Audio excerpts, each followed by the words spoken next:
Hello बच्चों।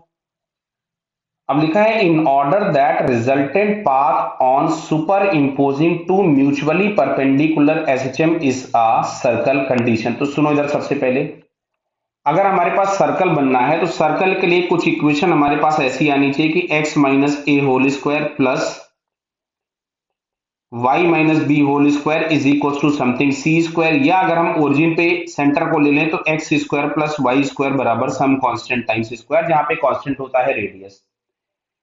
तो अगर हम लोगों को याद हो तो हम लोगों ने सर्कल में पोलर कोऑर्डिनेट्स लिखे थे, कुछ भी x बराबर a साइन थीटा और y बराबर a कॉस थीटा। यानी दोनों के जो एम्पलीट्यूड होने चाहिए, अगर हम एसएचएम की बात करें तो दोनों के एम्पलीट्यूड सेम होने चाहिए, दोनों की फ्रीक्वेंसी सेम होनी चाहिए और दोनों के बीच में फेज डिफरेंस होना चाहिए पाई बाई टू का। क्यों?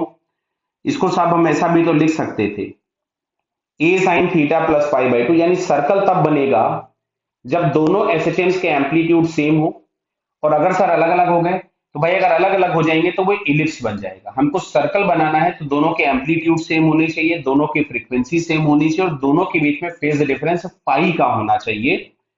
तो इसमें कंडीशन पूछी हुई है, तो पहला लिखा है amplitude should be equal and they have phase difference pi by two. खैर हमको तो यहाँ पे पहला ही ऑप्शन मिल गया कि the amplitude of both equal and should be phase difference pi by two. तो फिलहाल आंसर तो हमको ए मिल चुका है। जैसे आगे पढ़े 1:2, 1:2, तो इन सभी केसेस में फेज डिफरेंस अगर जीरो हो गया तो दोनों साइन की इक्वेशन बन जाएगी, भाई साहब स्ट्रेट लाइन हो गया।